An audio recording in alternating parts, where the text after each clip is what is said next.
When it comes to long-lasting arcade franchises, there are only so many that have lasted all the way to the modern age.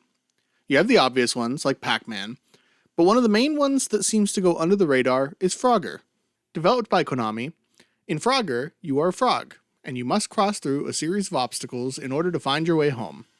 With just this simple premise, Frogger has managed to expand to countless home console games, TV shows, toys, and board games.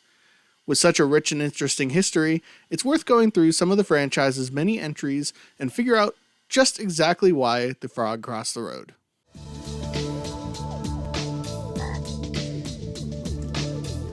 Acting as a remake to the original game, Frogger, often referred to by its unofficial title Frogger He's Back, was developed by Sony Computer Entertainment Europe, better known as Gorilla Cambridge, and published by Hasbro Interactive. Players are tasked with exploring large maps to collect 5 frogs within a certain time limit. While doing so, not only will you be under time pressure, but you will be bombarded with obstacles such as mowers, cars, bees, and lava. The levels are broken up into 9 different zones, with a level in each one also hiding an additional gold frog. Once all 9 gold frogs are collected, an alternate ending is unlocked. Added to Frogger's moveset in this game is the ability to jump, and to use his tongue to eat various bugs that will grant power-ups and extra lives. Included in the game is also a multiplayer mode, where up to 4 players can race through the levels. Interesting, there was an SNES and Genesis release that shared the same cover and title as the PlayStation game. However, these ports were nothing like their 3D counterpart, instead acting as ports of the original arcade game, with some upgrades taken from the flagship title. This is a trend that would carry on to its sequel as well, but we'll talk about that later. Frogger He's Back was released on the PlayStation 1 on October 31st, 1997 in North America, and a month later in Europe. A PC port was also released in December 1997 exclusively in North America. Reviews were mixed, with the graphics and soundtrack being the most highly praised. Difficulty was a big point of contention, with a number of reviewers believing that the game was unfair and would likely turn away any new players. The camera and controls were also another common point, although these often get wrapped up into the difficulty complaint. Despite these mixed reviews, the game sold incredibly well within its first few months. The PlayStation edition of the game had already sold 1 million copies, with it skyrocketing to 4 million units by spring of 2000. This made it one of the best-selling PlayStation games of all time, and its success continued on the PC as well, with it also selling another 1 million copies within the first few months.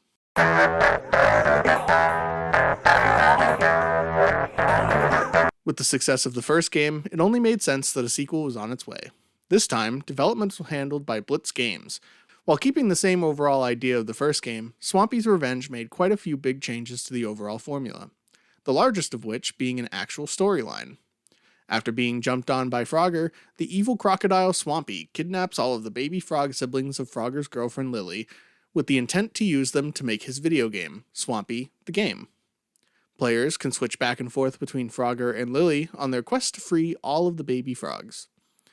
In terms of gameplay, while you're still hunting for lost frogs within a time limit, a lot more emphasis was added to the platforming aspect, with Frogger being given a double jump.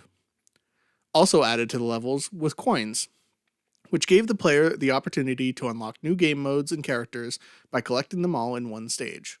Similar to its predecessor, the game does feature multiplayer for up to 4 players. As mentioned before, just like the first game, there was another game released with the same title and cover art, but this time on the Game Boy Color. In a trend I'm sure we're all well aware that was common at the time, the handheld release played entirely differently, with it once again being closer to the original arcade game while taking some elements from its flagship. In this case, players were simply tasked to reach the end of the level in a time limit while collecting gems. The baby frog collecting was removed entirely. Frogger 2 Swampy's Revenge would release on PlayStation, PC, and Game Boy Color on September 21st, 2000 in North America, and October 13th in Europe, with the GBC port skipping the European release. Also in October 2000, a Dreamcast port would be released exclusively in North America. Reception to the title is a lot more positive, with the game scoring well across a variety of gaming magazines, particularly the PlayStation version. Sales were also similar to the first release, with the PlayStation version reaching 2 million copies alone by spring of 2001.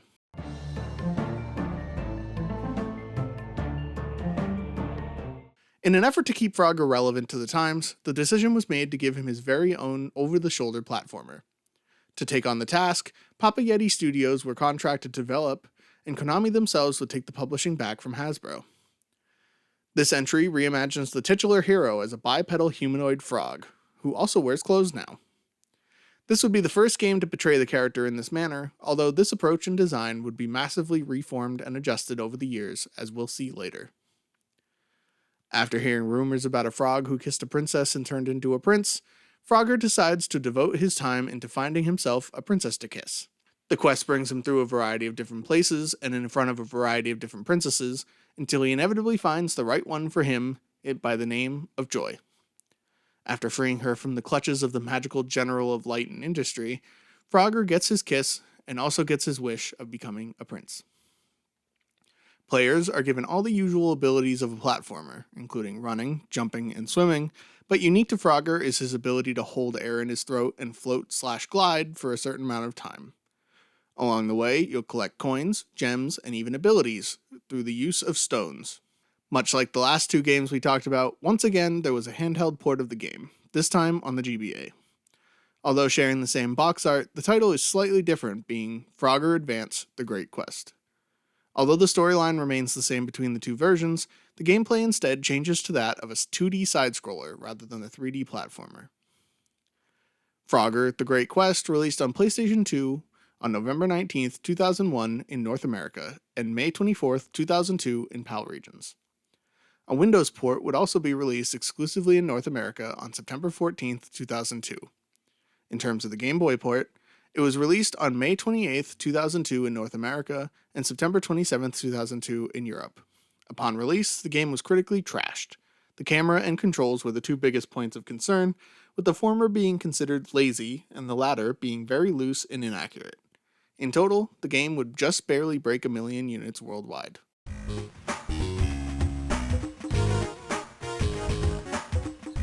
Taking place in the same universe as The Great Quest, Temple of the Frog was developed by Konami Software Shanghai and was once again published by Konami themselves. Although the cover art shows the same design from The Great Quest, within the game itself Frogger was given yet another redesign that once again made him look like a normal frog, albeit with his clothes still on. Going back closer to the series' roots, Temple is once again a top-down 2D platformer that tasks players with jumping across various levels while avoiding obstacles and defeating enemies to get to the end. The evil Mr. D has stolen the 4 sacred elements from Frogger's swamp. Under the guidance of his friend Lumpy, Frogger travels the world to defeat D and his henchmen and recover the elements in time to save his homeland. Frogger Adventures: Temple of the Frog was released on the Game Boy Advance on November 22, 2001 in North America, and November 30th in Europe. The game saw pretty good reviews and the sales numbers to match. By August 2006, the game surpassed 1.7 million copies, making it one of the best-selling portable games in the US at the time.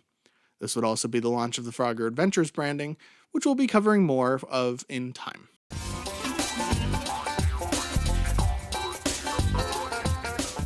After the less than favorable reviews of The Great Quest, Konami decided that for the next home console entry that they would go back to the formula that had worked for them before back in the PS1 days. This time, development was handled by Konami Computer Entertainment Hawaii, with help being given by Temple of the Frog's developers Konami Software Shanghai. The game would also mark the start of another visual transformation of the character, with this one taking the bipedal humanoid approach of the last one, with the more cartoony clothes-wearing frog aspects of the GBA titles. The game once again takes on the overhead tile platforming in the 3D space of previous games. However, in an effort to spice up the gameplay, on-rail sections and boss fights were also added in. Along the way, players can also collect coins and gems once again, and also run into a variety of different power-ups.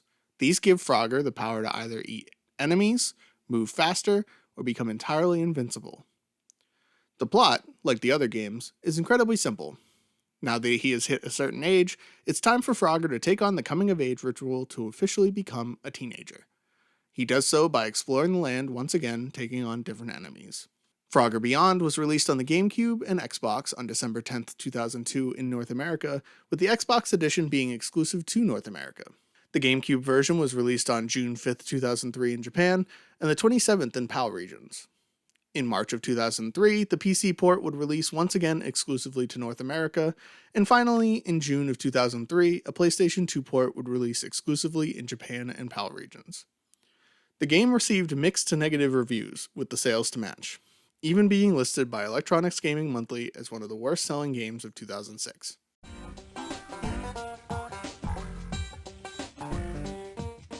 There isn't really anything to talk about with this entry, as beyond its unique story, the game is almost identical to its predecessor, Temple of the Frog. It was once again developed by Konami Computer Entertainment Hawaii and published by Konami. In this game, Frogger once again sets out on an adventure throughout and beyond the swamp in order to find the 5 broken off pieces of the Eternity Wand, after a wizard pulls him into another dimension. Frogger's Adventure 2 The Lost Wand was released for the Game Boy Advance on November 5, 2002 in North America, February 28, 2003 in Europe, and June 5, 2003 in Japan. It received similar mixed reviews than the first game from a variety of critics.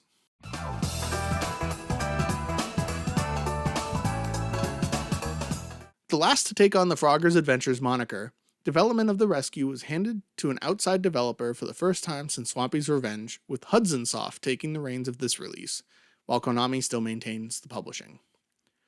The gameplay is very similar to that of something like Frogger Beyond, with once again top-down 3D tile hopping as the main form of play. Returning also is Frogger's super jump and his use of tongues for puzzles and fly eating. While at home, a ship crash lands in Firefly Swamp and injures Lumpy, Frogger's friend. The culprit ends up being FIRST, or the Frog International Rescue Support Team. Wanting to help the cause and also heal his friend, Frogger joins FIRST and once again goes on a wild adventure to help save other members of FIRST while taking care of the evil Trip, or the tyrannical reptiles in power, who have kidnapped Frogger's girlfriend, Lily. Frogger's Adventures The Rescue was released on GameCube and PS2 on October 28, 2003 in North America, with the PlayStation 2 port also making its way to Japan on June 17, 2004. A PC port would also be released in North America in December of 2003. Reception was once again incredibly mixed, with a number of critics pointing to the fact that the franchise hadn't had anything new in quite some time, while also not providing any significant challenge. The game did see okay sales, passing 500,000 units across all 3 platforms.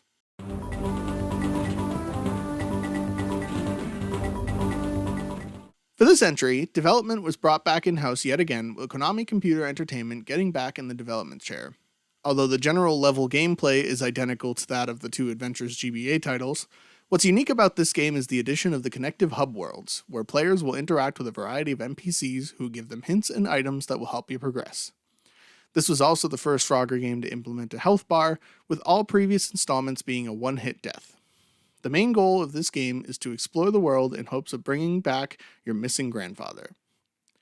Frogger's Journey, The Forgotten Relic, was released on the Game Boy Advance on October 28, 2003 in North America, and June 17, 2004 in Japan. Like all of the previous titles, reception was once again mixed.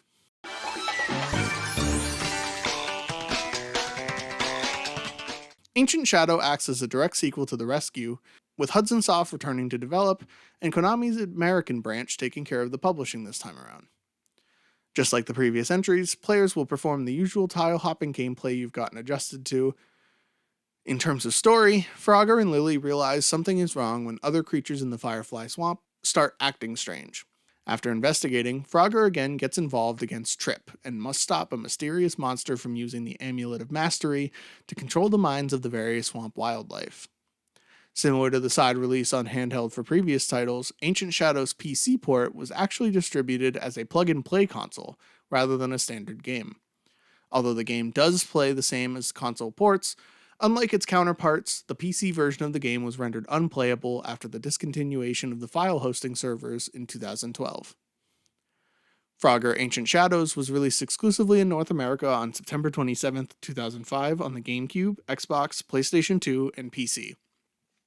The GameCube and PS2 ports received middle-of-the-road reviews, while the few outlets that rated the Xbox port saw it as the inferior version of the game.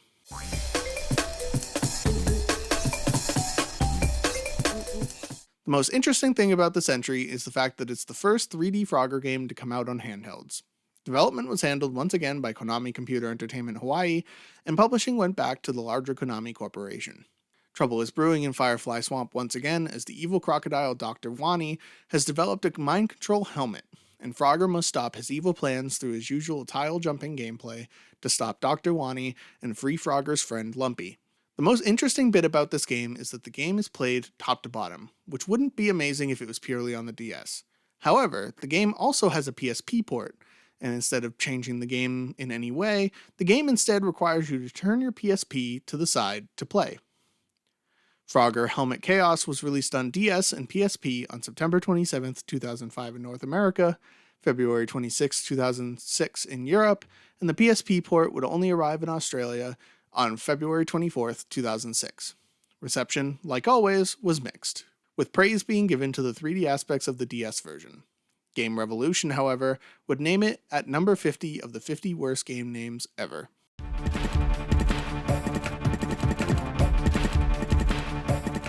With this entry, portraying Frogger as a humanoid entity officially was left in the past, with this game turning him back into a normal frog once more, where he would continue to stay to this day.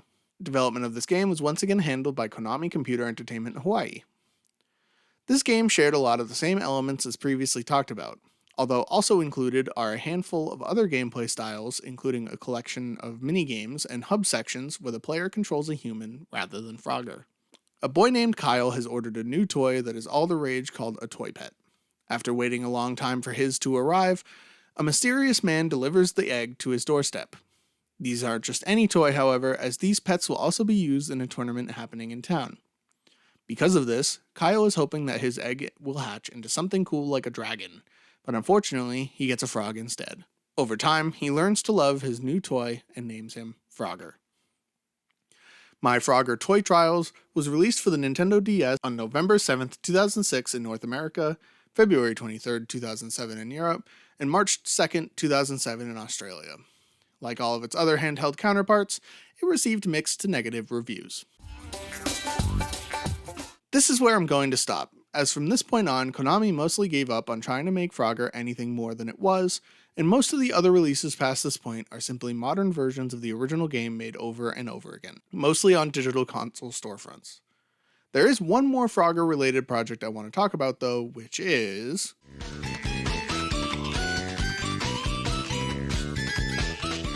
Although this would not be the first time Frogger has made its way to the small screen, it would be the most unique. Through a press release on their website, Konami announced that they had partnered with Eureka Productions to develop the Frog into a reality TV game show. The format would take on the look and function of shows like Wipeout and Ninja Warrior, with contestants competing on different frog crossings for the chance to win $10,000. It was released in late 2021 on NBC streaming service Peacock. After the initial run of 13 episodes, a second season was discussed, but ultimately shelved due to poor critical reception. Although the show's sets and obstacle courses were praised, a lot of criticism came from the brain rot, breakneck editing, and the unfunny, relentless hosts that were Damon Wayans Jr. and Days of Our Life cast member Kyle Brandt. A lot of comparisons were made to Eureka's similarly formatted show Holy Moly, which suffered a lot of the same issues. Although it is still available to stream on Peacock, it's unexpected that it'll ever return.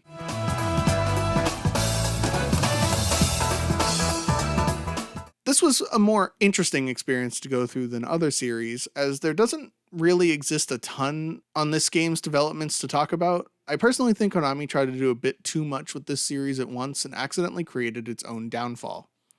There were too many games released too close to each other to ever try and create something new, and ended up just making the same okay game over and over again just to cash in.